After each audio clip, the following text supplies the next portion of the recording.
अस्सलामुअलैकुम। Of camera stories के एक न्यू एपिसोड के साथ मैं हूं Mazhar Malik. Thank you so much and love you so much आप सबके उस प्यार भरे फीड का जो मैं मुसलसल रिसीव कर रहा हूं।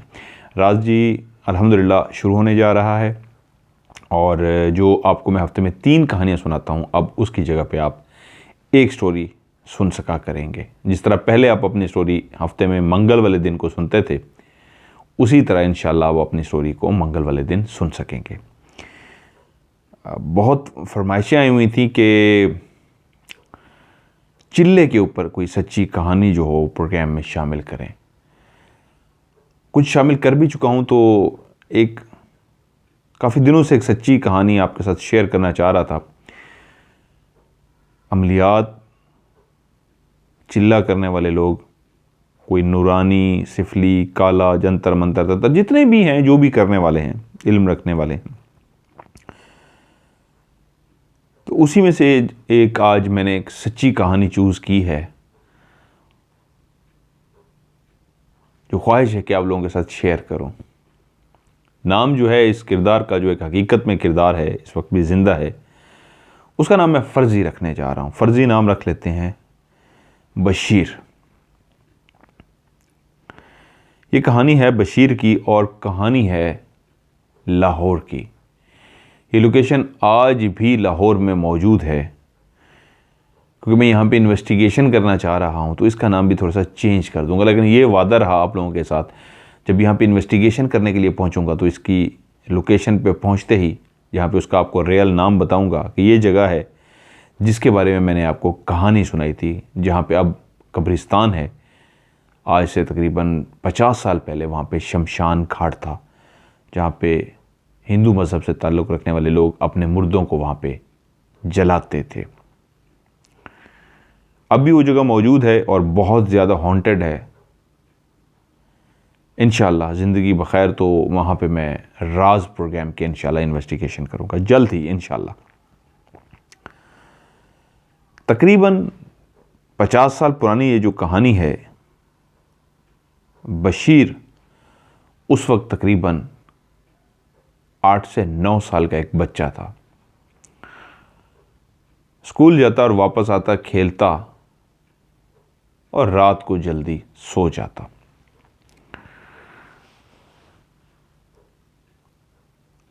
उसी बिल्कुल शमशान घाट के सामने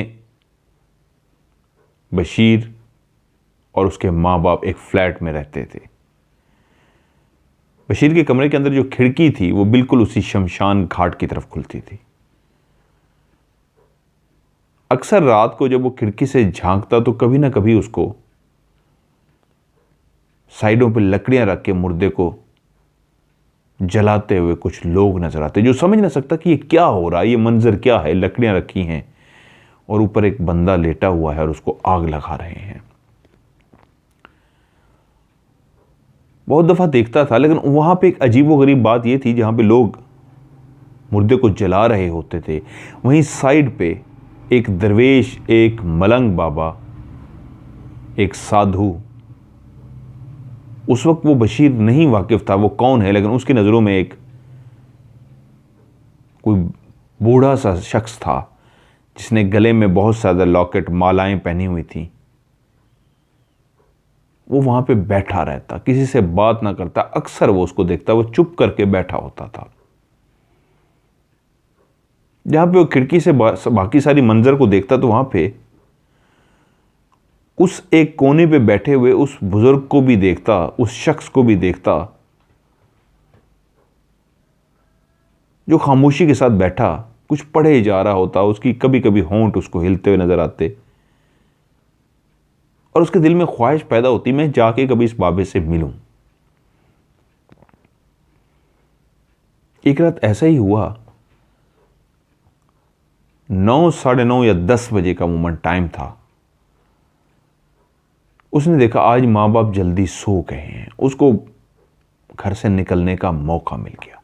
वो 9 साल का बच्चा चुपके से अपने माँ बाप को सोता देख के बाहर निकला और थोड़े ही फासले पे तकरीबन कुछ 40-50 कदम बन जाएंगे या 100 कदम बन जाएंगे। ऊपर से जो उसने मंजर देखा था वही लकड़ियां थीं और उसके ऊपर एक लेटा हुआ इंसान उसको जलाया जा रहा था। आज वो इस मंजर को करीब से देखना चाहता था, जिसको वो हमेशा खिड़की से बैठ के देखता था। वो नीचे चुपके से उतरा, माँ बाप को सोता देख के, और आहिस्ता आहिस्ता चलता चलता उस शमशान घाट के बिल्कुल करीब पहुंच गया। उस शमशान घाट और उसके घर के दरमियान जो रास्ता होगा, तकरीबन यूं समझ लीजिए उसके घर के और शमशान घाट के दरमियान कोई 4 मकान अगर और बना दिए जाएं तो इतना फासला था। वो दूर से खड़ा होकर आहिस्ता से खामोशी के साथ उस जलती हुई डेड बॉडी को देखने लगा। फिर अचानक उसकी निगाह उसी शख्स पे पड़ी जिसको वो हमेशा खिड़की से देखता था, जो चुप किए नीचे सर झुकाए बैठा कुछ पढ़ रहा होता था, कुछ कर रहा होता था। वो दीवार के साथ छुपता छुपाता आहिस्ता आहिस्ता चलता उस बुजुर्ग को करीब से देखने की ख्वाहिश में उसके करीब जाके खड़ा हो गया। लकड़ी की जूती थी जो उस बुजुर्ग की थी। बड़ा सा एक डंडा था लकड़ी का जिसको वो पकड़ने के लिए, उठने के लिए इस्तेमाल करता था। कभी कभी अगर वो उसको उठता हुआ नजर आता। बहुत सी मालाएं थीं, बहुत से हार थे, लॉकेट थे जो उसके गले में डले हुए थे। बहुत लंबे लंबे बाल थे, सफेद दाढ़ी थी, और अब भी बैठा कुछ पढ़ रहा था। बशीर दूर से खड़ा खामोशी से उसको देख रहा था। कैसा शख्स है, ना किसी से बात करता है, ना कोई चुप करके बैठा रहता है। अभी वो उसको खड़ा देख ही रहा था कि उसी बुजुर्ग ने सर उठाया और बशीर की तरफ देखा। जैसे ही उसकी निगाह बशीर पे पड़ी तो बशीर बिल्कुल भी नहीं घबराया, उसी तरह खड़ा रहा जिस तरह खड़ा हुआ था। और बाबा जी जानते थे कि यह बच्चा उस सामने वाली खिड़की में बैठ के अक्सर मुझे देखता रहता है। उन्होंने इशारे से सर का इशारा किया कि बशीर को बुलाया अपने पास, और बला खौफ बगैर डरे बशीर चलता हुआ उनके करीब जाके खड़ा हुआ। उस बाबा ने पूछा, क्या देख रहे हो? तो उसको एहसास हुआ, अच्छा ये बोलता भी है, क्योंकि बशीर ने कभी उसको बोलते हुए नहीं सुना था। बड़े कॉन्फिडेंस से बोला वो बच्चा, ये जो सामने जला रहे हैं मैं ये देख रहा था, फिर मुझे आप नजर आए, मैं आपको देखना शुरू हो गया।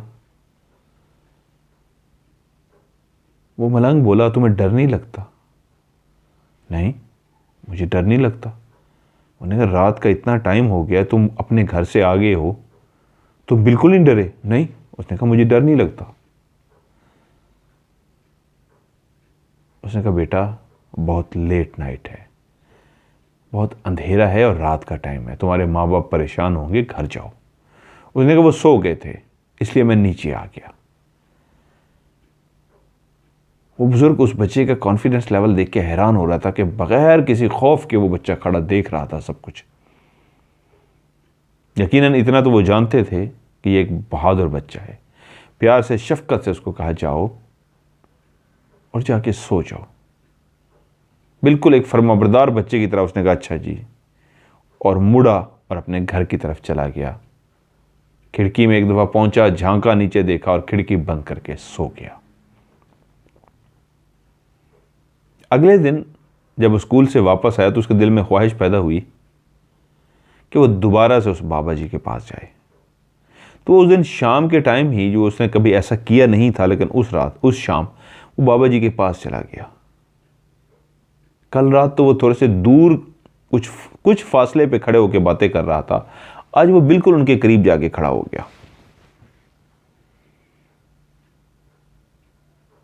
सलाम किया, उन्होंने जवाब दिया, इशारा किया, बैठो मेरे पास। बैठ गया। जैसे ही पास बैठा तो उनके पास शायद कोई मिठाई रखी हुई थी।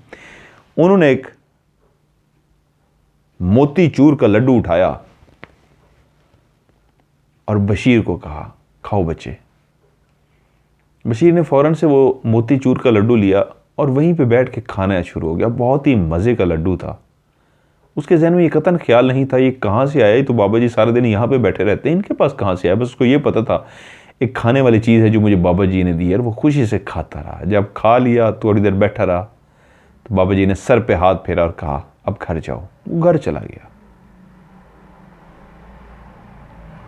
अब बशीर को पता था कि ये जो बुजुर्ग है ये एक शफकत करने वाला मेहरबान शख्स है, जिसने मुझे एक रात में घर भेजा था, दूसरी शाम को उसने मिठाई खिलाई। अब उसने रूटीन बना ली, वो जब भी स्कूल से वापस आता उस बुजुर्ग के पास जाता, कुछ देर बैठा रहता, और वो बुजुर्ग भी उससे इतना मानूस होता गया कि कुछ ना कुछ उसको खाने के लिए निकाल के देता।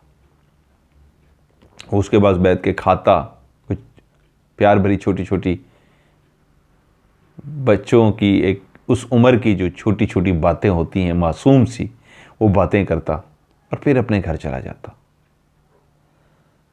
बुजुर्ग भी अब ऐसा होने लगा कि शाम के उस पहर जिस वक्त बशीर ने आना होता वो इंतज़ार करता। जब वो आता तो उसके लिए कुछ ना कुछ वो खाने को रख के बैठा होता। वो उसको खाने को देता और उसके साथ गपशप करता और उसको मासूम सी बातें सुनता, उसके सर पे हाथ फेरता और उसको फिर कहता अब जाओ, काफ़ी टाइम हो गया।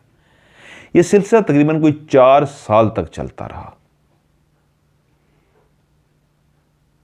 तकरीबन 13 साल की उम्र में एक ही रूटीन कभी कभी नागा भी हो जाता कि वो कुछ देर के लिए उस बैठे हुए शख्स के पास जाता और कुछ ना कुछ खाने को मिलता, कभी ना भी मिलता, लेकिन वो गपशप करता। ऐसा मानूस एक दूसरे से दोनों हो गए थे, वो जाता ज़रूर था। जब 4 साल का वक्त गुजर गया तो एक दिन इतना तो वो समझदार हो चुका था, 13 साल उसकी उम्र हो चुकी थी कि उसको बहुत सारी बातें समझ आ गई थी कि ये जो शख्स है ये बैठ के कुछ पढ़ता रहता है, इसके पास कोई इल्म है, ये कोई बुजुर्ग है। तो एक दिन कहा कि मुझे भी ये इल्म सिखाइए बाबा जी, जो आपके पास इल्म है मुझे पता है, मुझे भी अब इल्म सीखना है। बाबा जी मुस्कुराए और कहा अच्छा अब तुम इल्म सीखोगे? उसने कहा हाँ मैं सीखूंगा। उसने कहा अच्छा चलो, टाइम आएगा मैं तुम्हें सिखा दूंगा। उसके बाद अब उसके रट एक शुरू हो गई, जिस तरह बच्चा अपनी माँ से ज़बरदस्ती करता है, अब वो इसी तरह ज़बरदस्ती करता, बस मुझे नहीं पता, मुझे सिखाएं, मुझे भी इल्म सीखना है, मुझे सिखाएं। ये सिलसिला चलता रहा। वो लाड में इसी तरह बार बार फरमाइश करता रहा मुझे भी सिखाएं, मुझे भी सिखाएं। कि एक दिन वो किस मूड में बैठे थे, उसको कहते हैं बशीर सीखना है तुम्हें? रोज़ कहते हैं। उसने कहा हाँ मैंने सीखना है, एक काम करना रात को आना मेरे पास। उसने कहा ठीक है मैं आ जाऊँगा। ये कह के वो घर चला गया। बुजुर्ग भी समझे शायद कहाँ आएगा, बच्चा है थोड़ा सा बड़ा हो गया, लेकिन कह के चला गया। इंतज़ार करता रहा कि वो माँ बाप सोएं और मैं उस बुजुर्ग के पास पहुंचूं। रात के तकरीबन कोई 12 बजे का टाइम था जब उसने देखा अम्मी अब्बू सो चुके हैं। आहिस्ता से वो अपने कमरे से बाहर निकला और आहिस्ता आहिस्ता अपने घर से बाहर निकल के घर के बाहर निकल आया। आज रात के 12 बजे इस उम्र में वो बाहर जा रहा था और अकेला जा रहा था। अब उसने एक थोड़ा सा फासला तय करना था, जो शमशान घाट का फासला था, जो एक खौफ का फासला था, रात की तारीकी का फासला था। एक ऐसी जगह थी जहां पे दहशत ही दहशत थी, जहां पे मुर्दों को जलाया जाता था, जहां पे कोई भी एक होशमंद शख्स रात को जाते हुए डरता था, घबराता था। और वो 13 साल का बच्चा सुकून और कॉन्फिडेंस के साथ, बगैर खौफ, बगैर डरे, बगैर घबराए चलता हुआ आहिस्ता आहिस्ता बाबा जी के बिल्कुल सर पे जाके खड़ा हो गया। बाबा जी ने जैसे ही मुड़ के देखा तो देखा बशीर सामने खड़ा है, तो एकदम से चौंक गए और कहा तुम आ गए? हाँ जी मैं आ गया हूं। बशीर तुम्हें डर नहीं लगता? ये फिक्रा पहली दफा भी जब वो नीचे उतरा था तो उस बुजुर्ग ने पूछा था। आज फिर इतने अरसे बाद रात को 12 बजे उसको अपने सामने यूं अचानक देख के कहा तुम्हें डर नहीं लगता? तो उसने फिर आज जवाब दिया डर? वो क्या होता है? मुझे तो नहीं पता डर क्या होता है, मुझे नहीं डर लगता। बाबा जी की आंखें चमकी। कहा सीखोगे? कहा इसलिए आया हूं, सीखना चाहता हूं।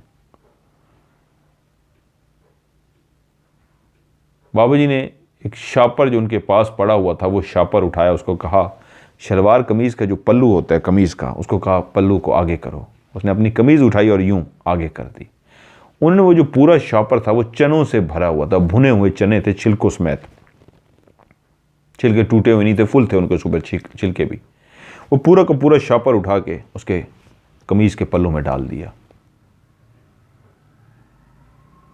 कहा जाओ। शमशान घाट से थोड़े ही फासले पे कब्र नजर आ रही है,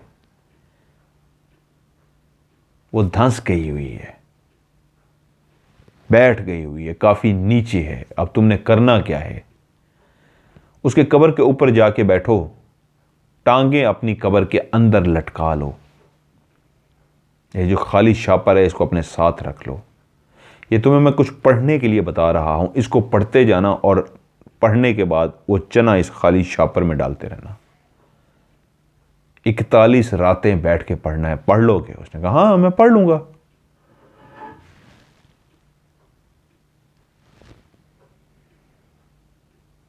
क्लियर आवाज आई होगी। मेरे गूज़बम्प खड़े हो गए। कोई सब बैठा कहानी और भी सुन रहे हैं, मेरे साथ बैठा है। क्लियर मैं बढ़ाऊं भी नहीं लेवल, आप लोगों को क्लियर आवाज आ गई होगी। मैं खुद डर गया हूं, मतलब है वो तो मुझे पता है, लेकिन इस वक्त मैं डरा इसलिए हूं। कसम खुदा की कोई भी नहीं है, मैं अकेला बैठा हूँ, फैमिली कमरे में है, लेकिन इधर से ये जो भी है वो भी कहानी सुन रहे हैं। चलें आप लोग भी इंजॉय करें, वो लोग भी सुन रहे हैं कैमरे के सामने जो बैठे हुए हैं, जो मेरे इर्द गिर्द बैठे हैं वो भी कहानी सुन रहे हैं, उनको भी अच्छा लग रहा है। उन्हें आज अपनी मौजूदगी के साथ दिया, आज तो नहीं खैर रोज़ दिलाते हैं। अच्छा टेम्पो तुड़वा दिया यार आप लोगों ने। अच्छा जी, उसने कहा 41 रातें तुमने बैठ के पढ़ना है और एक चना उठाना है, उसके ऊपर पढ़ना है, और पढ़ने के बाद खाली शापर में इसको डाल देना है। उसने कहा जी मैं पढ़ लूंगा। उसने कहा जाओ और बैठ जाओ पढ़ो। चलता हुआ शमशान घाट को क्रॉस करके जो थोड़ी सी कब्रें बनी हुई थी, वहां पे एक कब्र के पास गया, जो एक कब्र जो बाबा जी ने कही थी धंसी हुई थी, नीचे बिल्कुल काफ़ी नीचे चली गई थी, उसके अंदर उसने टांगें लटकाई और उसके ऊपर बैठ के पढ़ना शुरू कर दिया। जो बाबा जी ने लफ्ज़ बताए थे वो पढ़ता जाता और चना उठा के खाली शापर में डालता जाता, यहाँ तक के पढ़ते पढ़ते जितने भी चने थे वो उसने सारे पढ़ लिए और खाली शापर में डाल दिए।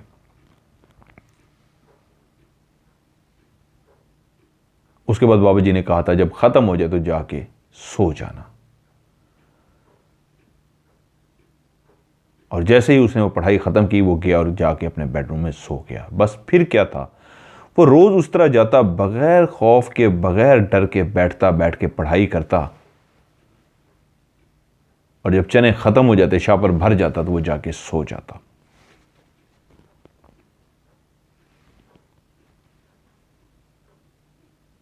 आवाज़ें मुसलसल आ रही हैं।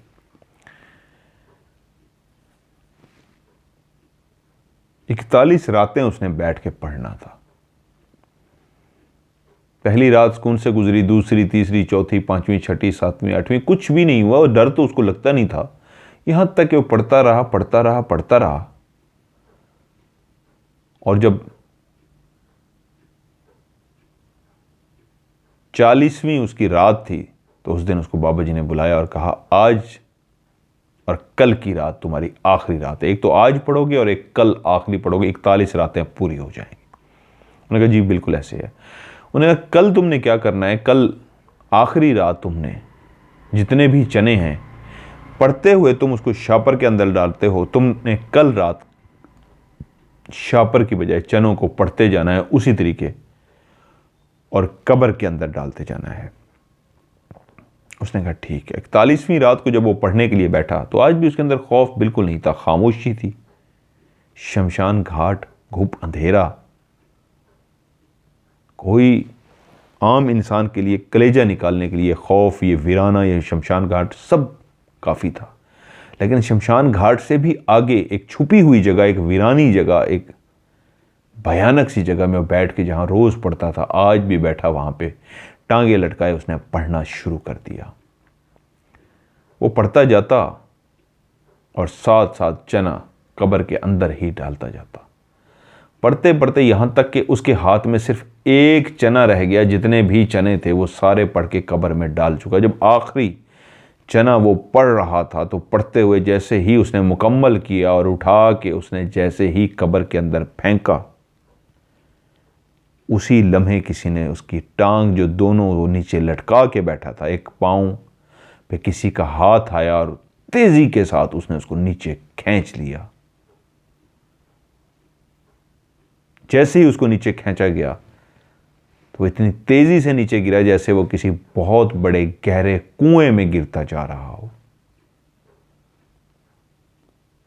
और कुआं काफी गहरा हो,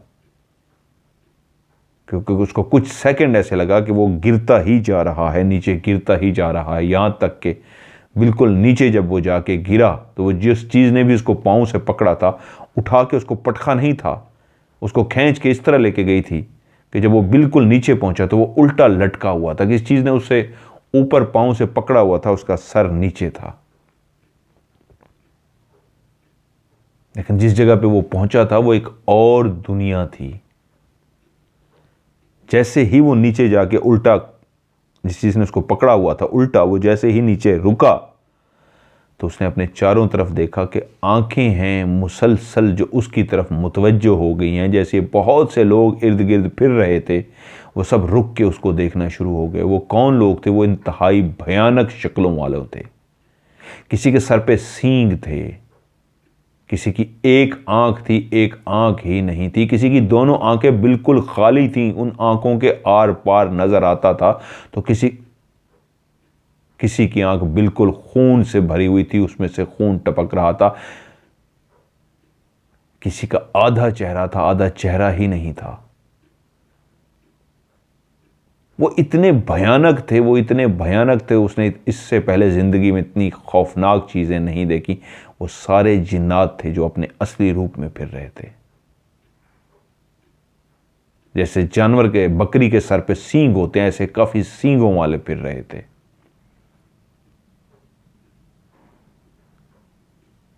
कुछ इंसान के रूप में भी थे, लेकिन वो इतने भयानक इंसान थे कि जिस तरह इंसान का चेहरा होता है, चेहरा तो था लेकिन किसी के होंठ ही नहीं थे, किसी का नाक नहीं था, किसी की आंखों की जगह पे सिर्फ खाली गड्ढे थे, कान नहीं थे।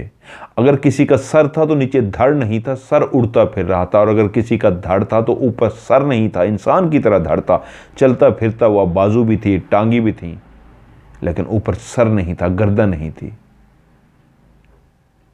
और कुछ ऐसे भी देखे उसने जिनका सर भी था, ये वाली बॉडी भी पूरी थी, लेकिन टांगे नहीं थी, वो फिर भी चलते फिर रहे थे। वो सब इतने भयानक थे जो उसको देख के रुक गए थे। जो सिर्फ टांगे नजर आ रही थी, जो चलती हुई जा रही थी, तो वो भी रुक चुकी थी। जिसका धड़ नहीं था वो भी रुक चुका था, जिसका ऊपर सर नहीं था वो भी रुक गया था, और जो भयानक सींगों वाले थे जिन्नात के रूप में, वो भी रुक गए थे, उसको देख रहे थे कि हमारी दुनिया में ये कौन आ गया। आज जिंदगी में पहली दफा वो बशीर, वो बच्चा, वो जो कभी डरता ही नहीं था, वो कहता था डर क्या होता है, आज वो कांप गया, वो डर गया कि ये मैं किस जगह पे आ गया हूं। तो वहां पे जो सारे उसको रुक के देख रहे थे, वहां पे दो छोटे से बच्चे भी थे, जो थे तो इंसानों के रूप में, लेकिन उनके चेहरे भी भयानक थे। लेकिन उन दोनों के छोटे छोटे सरों पे सींग थे, उन दोनों बच्चों के, वो लड़के थे। वो रुके नहीं, बाकी जो सारे जिन्नात और इंसानी रूप में भी मौजूद जिन्नात थे वो रुक चुके थे। वो बच्चे चलते उसके करीब आ गए, जैसे उसको छूना चाह रहे हैं, उसको देखना चाह रहे हों। लेकिन वो इतना घबराया हुआ था कि जिस चीज ने भी उसको पांव से पकड़ा हुआ था उसने उसको छोड़ दिया, और वो नीचे जमीन पर गिर गया और तेजी के साथ उठकर खड़ा हो गया और अपने इर्द गिर्द उन सबको देखने लगा। तो इतनी देर में वो दो छोटे बच्चे जिनके सरों पे सींग थे, चलते हुए बिल्कुल उसके पास आ गए। उसको बिल्कुल होश नहीं था कि ये बच्चे हैं। वो अजीब सा घबराया हुआ, खौफजदा सा था। इतने में उसको एक आवाज आई, बशीर, और उसने फौरन आवाज की तरफ देखा तो वो आवाज कुएं के ऊपर वाली साइड पे आ रही थी। उसने जैसे ही सर उठा के ऊपर देखा तो ऊपर वाली साइड पे वो बुजुर्ग, वो बाबा जी, वो मलंग झुका हुआ था, और उसी ने आवाज दी थी, बड़ी ऊंची आवाज, बशीर। तो बशीर ने ऊपर देखा और कहा, जी बाबा जी। तो उसने कहा, हाथ बढ़ाओ बशीर और मेरा हाथ पकड़ो। तो वह एक हाथ तेजी के साथ ऊपर कुएं से नीचे आना शुरू हुआ, यहां तक कि जहां पे बशीर खड़ा हुआ था वहां तक पहुंच गया। बशीर ने उस हाथ को पकड़ा और वो हाथ तेजी से उसको खींचता हुआ बाहर ले गया। और उसके बाद बाबा जी ने कहा, आज तुम्हारा चिल्ला मुकम्मल हुआ, जाओ सो जाओ। वो डरा हुआ घबराया हुआ अपने कमरे में गया, रात सारी सोने की कोशिश करता रहा, उसको नींद नहीं आई। उसको वो खौफनाक भयानक भयानक चेहरे, अजीबो गरीब शक्लें, अजीबो गरीब धाड़ वाले जिस्म वाले जो मखलूक थी, ह्योले, साए, ब्लैक शैडो, वो सारे रात सारी डराते रहे। 3 रातें वो बिल्कुल सो नहीं रह सका। अगले दिन जब वो सो के उठा और स्कूल गया, जब वापस आया, अब उसके स्कूल में भी दिल लगना कम हो गया था। चौथा दिन था, वो उसका स्कूल में बिल्कुल दिल नहीं लग रहा था। पहले तो वो वजीफा करता था, चिल्ला करता था, लेकिन 3-4 बजे सो जाता और सुबह उठ के स्कूल जाता। लेकिन जब से वो भयानक चेहरे देखे थे तो वो डर गया था, उसको स्कूल में भी दिल नहीं लग रहा था, खोया खोया सा था। तो एक शाम वो अपने कमरे में बैठा हुआ था कि वो 2 बच्चे जो चलते हुए उसके पास आए थे, जिसकी तरफ वो तवज्जो नहीं दे सका था, लेकिन उसको याद इसलिए रह गए थे कि उन दोनों बच्चों के सर पे सींग थे, वो उसके कमरे में आ गए। वो देख के उनको डरने लगा। तो उन दोनों ने कहा, नहीं, हम तुम्हारे दोस्त हैं, तुम हमारे दोस्त हो ना, तो हमारे घर आए थे ना। तो एकदम से चौंका हुआ कहता है, कौन सा घर? तो उसने कहा, तुम 41 दिन हमारे घर में नहीं आए थे? 41 दिन तो तुम हमारे घर में रहे हो, फिर उस दिन तुम नीचे भी आ गए थे, तुम हमारे दोस्त हो।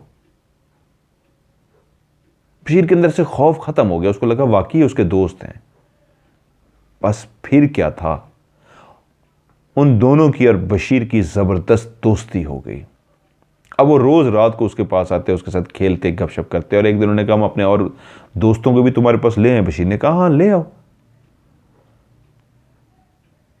और वो गए, काफ़ी ज़्यादा जिन्नात के बच्चों को इस तरह लेके आए कि बशीर का पूरा कमरा भर गया। कोई बच्चा छत से चिपका हुआ था, तो कोई दरवाजे पे चढ़ के खड़ा हुआ था, कोई उस खिड़की में बैठा हुआ था, तो कोई सामने था, तो कोई बिल्कुल कोने में, और कोई बेड के नीचे। पूरा कमरा जिन्नात के बच्चों से भरा हुआ था। लेकिन सारे बशीर को टिकटिकी बांधे देख रहे थे, अजीब सी नज़रों से देख रहे थे। सिर्फ वही 2 थे जो उससे मानूस थे, उसके दोस्त थे। बाकी सारे दूर दूर होके उसको अजीब सा देख रहे थे कि ये क्या है। फिर वो कभी कभी दोनों बच्चे अपने दोस्तों को भी ले आते।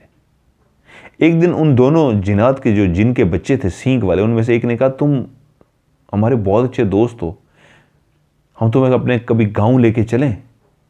बशीर ने कहा, हाँ, मुझे बहुत शौक है मैं तुम्हारा गांव देखूं। तो उनमें से एक ने कहा, फिर कल हम आएंगे, तुम्हें अपने गांव लेके जाएंगे। और वही हुआ, कल जब वो आए तो बशीर को कहा, तैयार हो? उसने कहा, हाँ मैं तैयार हूं। उन्होंने बशीर का हाथ पकड़ा।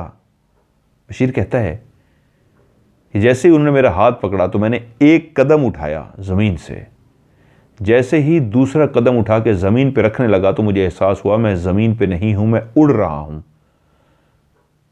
मेरा जो कदम है वो ज़मीन को टच ही नहीं हो सका, और मैंने इस अंदाज में नीचे रख दिया जैसे ज़मीन पे रख दिया। और नीचे कुछ भी नहीं था, लेकिन मुझे ऐसे महसूस हुआ ज़मीन पे रखा हुआ है। असल में हम उड़ रहे थे तीनों, 2 वो और एक मैं, यहाँ तक कि उड़ते उड़ते दूर कहीं पहुँच गए।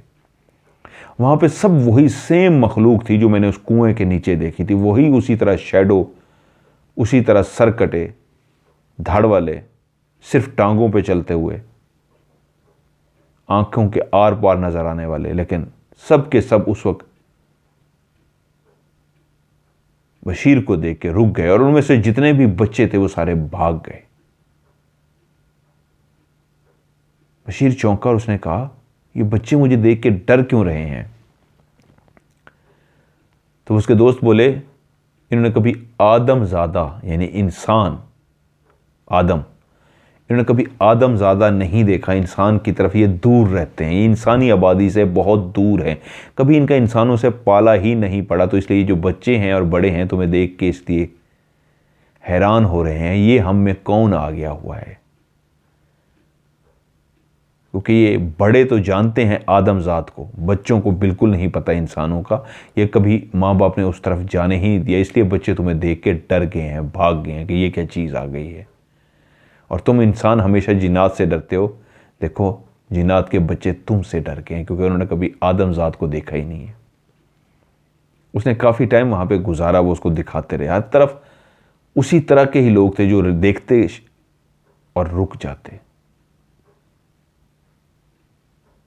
फिर उसने कहा चलो मुझे वापस छोड़ दो, और उसी तरह उसका हाथ पकड़ के हवा में उड़ते हुए आए और उसको उसके घर छोड़ दिया। अब ये जो दोस्ती थी इतनी गहरी होती जा रही थी कि अब स्कूल में बहुत कम उसका दिल लगता, वो ज़्यादातर रात को इंतज़ार करता उन लड़कों का, अपने दोस्त का, कि वो आएँ और वो उनके साथ गपशप करे। और वो आते और उनके साथ गपशप करते। वो बहुत खुश था कि उसके जो दोस्त बने हुए थे वो जिन थे। अब उसने बाबा जी के पास जाना बहुत कम कर दिया था, सिर्फ खिड़की से देखता था तो वो अपनी जगह पे बैठे पढ़ रहे होते थे।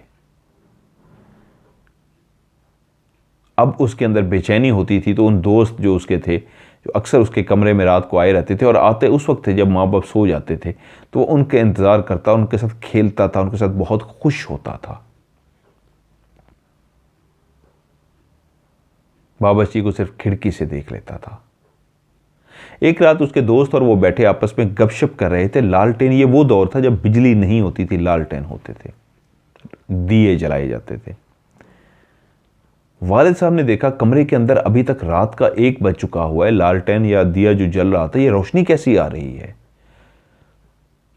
और वो तीनों अपनी गपशप में इस तरह मसरूफ थे, उनको पता ही नहीं लगा कि चुपके से वालिद साहब आए और उन्होंने आके देख लिया कि बशीर जिनके साथ बैठा बातचीत कर रहा है, जिस तरह के उनके सरों पे सींग थे, वो एकदम से, बुजुर्ग बंदे थे, समझ गए ये कोई और मखलूक है जिसके साथ मेरा बैठा बेटा बातें कर रहा है।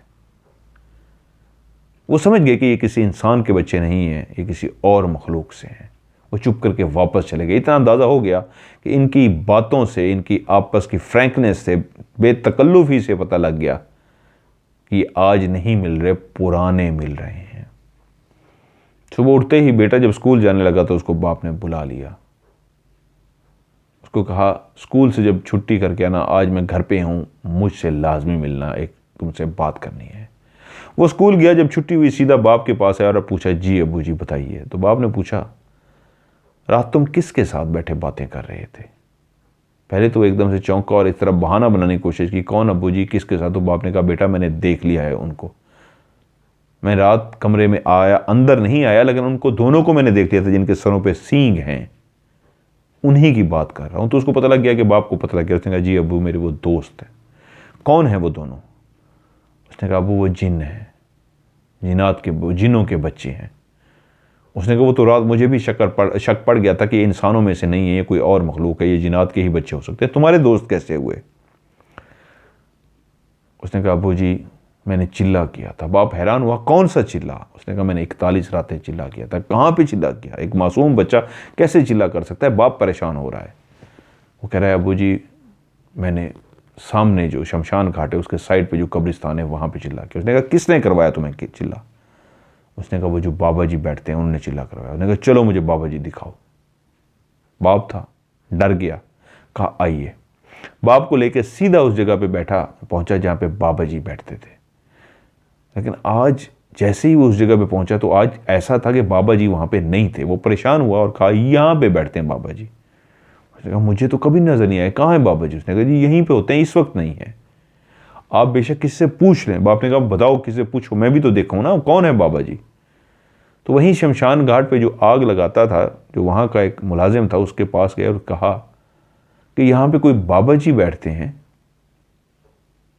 तो वो एकदम से घूर के उसने देखा उस बशीर के वालिद को, उनका कौन से बाबा जी की बात कर रहे हैं। तो बशीर बोल पड़ा फलां वाले बाबा जी जिनके बड़े बड़े बाल हैं, इस तरह का चुगा पहना होता है, इस तरह की उनकी लकड़ी के जूते हैं, इस तरह का उनका डंडा है, मालाएं पहनी होती हैं और बड़े बड़े बाल, कहाँ बैठते हैं। उस शख्स ने पूछा। तो बशीर बोला इस जगह पे। तो उसने बशीर के वालिद की तरफ मुखातिब होकर कहा मुझे 40 साल हो गए यहाँ पे काम करते हुए, मैंने ज़िंदगी में इस जगह पे आज तक दिन रात यहीं पे होता हूँ, किसी बाबा जी को नहीं देखा, आपको गलत फहमी हुई है। बच्चा है शायद, पता नहीं इससे कोई गलती हो रही है। वो ये कह के चला गया जैसे उसके बाप को मैसेज दे के गया हो कि बच्चा है, पता नहीं कैसी बातें कर रहा है। बाप हैरान हुआ। साथ ही बशीर बोला वो देखिए वो कब्र दिखाता हूँ मैंने जहाँ पे बैठ के चिल्ला किया था। बाप ने कहा चलो दिखाओ मुझे। और वो बाप का हाथ पकड़ के सीधा उस कब्र की तरफ गया जहाँ पे बैठ के उसने चिल्ला किया था। तो वहाँ पे कोई भी कब्र नहीं थी। अब बाप खड़ा बेटे से पूछ रहा था, बेटा कहाँ है वो बाबा जी, बेटा कहाँ है वो कब्र, ना कब्र ना बाबा जी। और एक शख्स गवाही दे गया कि 40 साल से यहां नौकरी कर रहा हूं, कोई बाबा जी नहीं है। लेकिन बाप परेशान इस बात पे था कि मेरे बेटे के साथ कहीं साया तो नहीं हो गया। बहकी बहकी बातें कर रहा है, रात को बैठा उन 2 जिन्नात के बच्चों से ये बातें कर रहा था, क्योंकि जिन्नात के बच्चों को तो बाप खुद देख चुका था, लेकिन बाकी किसी बात से वो वाकिफ नहीं था।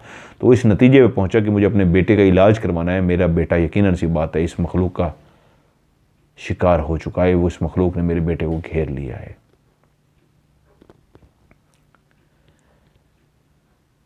बाप तो इलाज के लिए सोचने लगा कि किसी से पता कर सकूं, किसी से मिल सकूं और अपने बेटे का इलाज करवा सकूं, क्योंकि मेरे बेटे के साथ साया हो चुका है। और बशीर इस बात पे परेशान था। जो मुझसे इतना प्यार करते थे, जिन्होंने मुझसे 41 रात चिल्ला करवाया, जिन्होंने मुझे उस कब्र के पास पहुंचा,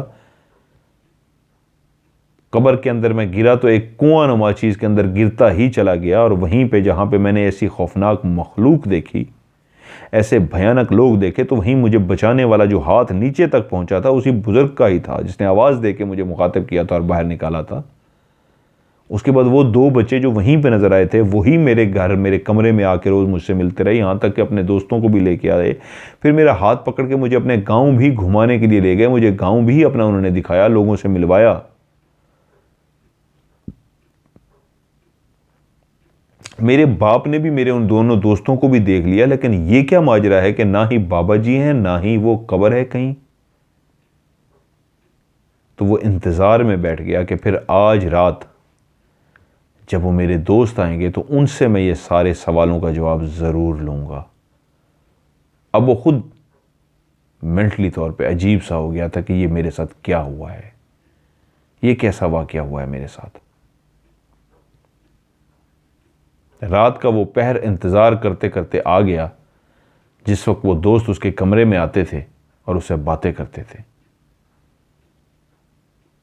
घंटा गुजर गया, उसके दोस्त नहीं आए और पूरी रात इंतजार करते करते उसने गुजार दी, वो दोस्त नहीं आए। यहां तक कि सुबह के टाइम उसकी बैठे बैठे वहीं पे आंख लग गई। अगले दिन वो स्कूल तो गया, लेकिन सब रास्ते और स्कूल के टाइमिंग में एक ही बात बार बार सोचता रहा, मैं ये ख्वाब नहीं हो सकता। मैंने वाकई बैठ के उस कब्र पे चिल्ला किया, क्योंकि उस कब्र के अंदर जब वो गिरा था तो उसको एक एक बात याद थी। जो उसने ब्लैक साए देखे थे वो खड़े लहरा रहे थे, वो सीधे नहीं खड़े हो पा रहे थे। जिनकी आंखों के अंदर सुराख थे वो आर पार उसको नजर आया था। और कुछ आंखें ऐसी थी जिनमें से खून टपक रहा था, कुछ मुंह ऐसे थे जिन्होंने खून पिया हुआ था, कुछ चेहरे इतने भयानक थे कि उसने जिंदगी में नहीं देखा था। और वो जानता था ये ख्वाब नहीं था, क्योंकि जब वो दोनों लड़के उसको अपने गांव दिखाने के लिए गए थे तो वहां पे भी सब इसी तरह के खौफनाक फिर रहे थे। फिर उसकी एक और निशानी ये थी कि वो इसके कमरे में भी आए थे। तो वो उठा अगली रात, जब अगली रात भी कोई नहीं उससे मिलने के लिए आया, तो वो उठा और छत की उस जगह को ऊपर चढ़ के देखने लगा जहां पे 3-4 लड़के जिनात के जो बच्चे थे ऊपर चिपके हुए थे छत को। तो छत के ऊपर भी उनके चिपकने के, उसके जो नाखून के निशान थे वो चिपके हुए थे। वो खिड़की के पास जाके देखता था जहां पे कोई चढ़ा हुआ था जिनका बच्चा, वो उस जगह पे जाके देखता। वो बेड के नीचे, हर जगह पे तो उसको था कि ये वहम नहीं हो सकता, ये ख्वाब नहीं है, वो थे। लेकिन अब वहां पे कोई नहीं था। फिर एक और बात से उसको यकीन आ गया कि नहीं, ये वहम नहीं, ये सच है, क्योंकि मेरे बाप ने भी तो इन दोनों को देख लिया है। अगर ये मेरा वहम होता, ये ख्वाब होता, तो मेरा बाप ना देख सकता। मेरे बाप ने भी उन्हीं 2 सींग वाले मेरे दोनों दोस्तों को देखा है। अपने उन दोनों दोस्तों का इंतजार करते करते 1 हफ्ता पूरा गुजर गया कि टोटली नाउम्मीद हो गया। यहां तक कि उसके आंसू निकल आए और वो अपने दोस्तों को मिस करने लगा, रोना शुरू हो गया। और एक रात रोते रोते वो सो गया। वो बहुत रोया था। आज वो इतना नाउम्मीद था, उसका दिल टूट गया था। उसको बाबा जी पे गुस्सा आ रहा था, उनको अपने दोस्तों पे गुस्सा आ रहा था कि कैसे दोस्त थे, मुझे छोड़ के चले गए। मैं स्कूल में नहीं इतना पढ़ता था, इनका इंतज़ार करता था। मैंने उन दोस्तों की वजह से बाबा जी के पास जाना छोड़ दिया था। वो मुझे इतना अच्छा प्यार करते थे, खाने पीने को देते थे। वो मुझे दोस्त भी छोड़ गए, मुझे बाबा भी छोड़ गए। वो रोते रोते सो गया। वो गहरी नींद में सोया हुआ था तो किसी ने उसके सर पे हाथ रखा और दूसरा हाथ किसी ने उसके कंधे पे रखा। तो उसने आंखें खोली। जब उसने आंखें खोली तो जिसने सर पे हाथ रखा था और जिसने उसके कंधे पे हाथ रखा था, ये वही सींगों वाले उसके दोनों दोस्त थे जो आज उसके पास दोबारा से आ गए थे। वो एकदम से छलांग मार के उठ के बैठ गया और तेजी से बोला कि मैं तुम दोनों से नाराज हूं, तुम मुझे छोड़ के कहां चले गए थे। तो वो दोनों जिन्नात के बच्चे भी उदास से चुप उसको खड़े देखते रहे। तो कहा, बोलते क्यों नहीं है, बताओ मुझे। तो वो बोले, हम रोज यहीं होते थे। ऐसा नहीं है जो तुम सोच रहे हो कि हम बेवफा हैं, छोड़ के चले गए, ऐसा नहीं है। हम रोज यहीं पे होते थे, तुम्हें नजर नहीं आते थे, तुम्हारे सामने नहीं आते थे। आज तुम बहुत ज्यादा रोए हो और आज तुम इस तरह ऐद करके सोए थे कि आज के बाद तुम हमारा इंतजार नहीं करोगे। हम झूठे लोग हैं, हम बेवफा लोग हैं, हम अच्छे दोस्त नहीं हैं। तो आज हम तुम्हें दोबारा से नजर आ गए हैं। असल में तुम्हारे बाप ने हमें देख लिया था। इस वजह से जब कोई हमें देख ले तो कुछ हमारे ऊपर भी पाबंदियां होती हैं, हमें वो सब कुछ करना पड़ता है, पाबंदियों को निभाना पड़ता है। तुम्हारे बाप के देख लेने की वजह से अब हम तुमसे नहीं मिल सकते, लेकिन आज तुम्हें बताने सिर्फ ये आए हैं, हम बेवफा नहीं हैं, तुम्हारे बहुत अच्छे दोस्त हैं। तो उसने अगला सवाल पूछा, वो बाबा जी कहाँ हैं? वो सब झूठ था, वो बुजुर्ग कहाँ हैं वो? तो उनमें से एक बोला, वो हमारे ही खानदान से हैं, वो हम जिन्नात में से ही हैं और वो रोज वहीं बैठते रहे हैं। तो उसने कहा, वो शख्स तो गवाही दे रहा है कि 40 साल से वो वहीं पे काम करता है, वही मुर्दों को जलाता है। वो कहता है यहाँ पे तो मैंने किसी बाबा जी को नहीं देखा। तो वो बोला, वो सिर्फ तुम्हें नजर आते थे, क्योंकि वो कोई इंसान नहीं, वो जिन्नात में से ही थे, हमारी ही लड़ी में से थे, हमारे बुजुर्गों में से हैं। वो सिर्फ तुम्हें नजर आते थे। याद है एक दफ़ा तुमने अपने दोस्तों को मुखातिब करके कहा था, उनमें से एक बोला कि वो देखो बाबा जी बैठे हैं। तो उन दोनों ने आगे से क्या कहा था, कौन से बाबा जी? तो तुमने इशारा किया था वो सामने बैठे। उन्होंने कहा था हमें तो कोई नहीं नज़र आ रहे। तो तुमने इग्नोर कर दिया था। तो उस दिन भी अगर तुम ये सवाल बाबा जी से पूछ लेते तो वो तुम्हें खुद बता देते कि हम तुम्हारे अलावा किसी को नज़र नहीं आते। तो एकदम से उसको याद आ गया कि हाँ, ये तो हुआ था एक दफ़ा, मैंने दोस्तों को कहा था वो देखो मेरे दोस्त बैठे हैं बाबा जी। तो उन्होंने कहा था हमें तो नहीं नज़र आ रहे, कहाँ है बाबा जी? तो एकदम से उसको याद है, हाँ ऐसा हुआ था, मैंने उसकी तरफ फोकस नहीं किया था, तवज्जो नहीं दी थी। ये तो उन्होंने भी कहा था। उन्होंने कहा यस, वो सिर्फ तुम्हें नज़र आते थे और हम भी तुम्हें मिलने के लिए आते थे, लेकिन क्योंकि तुम्हारे वालिद ने देख लिया इसलिए आज हमारा आखिरी दिन है, आज हम तुम्हें खुदाफिज करने आए हैं, आज के बाद हम तुमसे मिलने नहीं आएंगे। वो बड़ा रोया, बड़ा रोका कि मुझे छोड़ के ना जाओ। उन्होंने कहा नहीं, हमारे भी रूल्स होते हैं, हम उनको तोड़ नहीं सकते, हमें वो निभाने पड़ते हैं। वो भी उसके गले मिल के काफ़ी रोए। उन्होंने कहा हम बहुत आज भी तुमसे प्यार करते हैं, हाँ जाते जाते एक वादा करके जा रहे हैं, तुमसे मिलने ज़रूर आएंगे। और उसके बाद वो चले गए। उसके बाद क्या वो मिलने के लिए आए तो क्या हुआ ये फिर कभी इंशाल्लाह, ज़िंदगी बखैर ये कहानी फिर कभी। लेकिन ये एक सच्ची कहानी है और लाहौर की इस लोकेशन की जहाँ की मैंने कहानी आज आपको सुनाई है, बहुत सारे लोगों की ख्वाहिश पैदा होगी कि यहाँ पे मैं राज करूँ। इंशाअल्लाह ताला अल्लाह ताला ने ज़िंदगी रखी तो यहाँ पे मैं नाम इसे नहीं लूँगा, और टीमें भी प्रोग्राम करती हैं। तो ये मेरी लोकेशन है, मैं देख आया हूँ जहाँ पे शमशान घाट और ये सारी जहाँ पे वो कब्र और वहाँ जहाँ पे बाबा जी बैठते थे, ये सारी बात जो आज मैंने आपको बताई है इंशाअल्लाह राज करूँगा। राज ना भी कर सका, पहली बात है 100% चला राज करूँगा, राज ना भी कर सका तो दिखाऊंगा आपको ज़रूर, और जल्द ही दिखाऊंगा इंशाअल्लाह ताला। ये एक सच्ची कहानी जो आज आपको मैंने सुनाई है, और जो मैंने कहानी सुनाई है तो सुनने वाले कुछ आज और भी साथ थे जिन्होंने प्रोग्राम के बीच में वाज़े इशारा भी दिया कि हम भी बैठे हैं। शायद ये कहानी ऐसी थी जो आज सुनाने जा रहा था, उनको पता लग गया था कि मैं आज अपना आप फील करवा दिया। सो आपकी कहानी है जी मेरे पास, इंशाल्लाह उनको भी प्रोग्राम में शामिल करूँगा। आप मुझे भेजते रहिए जिस तरह भेज रहे हैं। सो जिस तरह एंड में कहता होता हूँ MMTV राज, स्पेलिंग बता देता हूँ MMTVRAAZ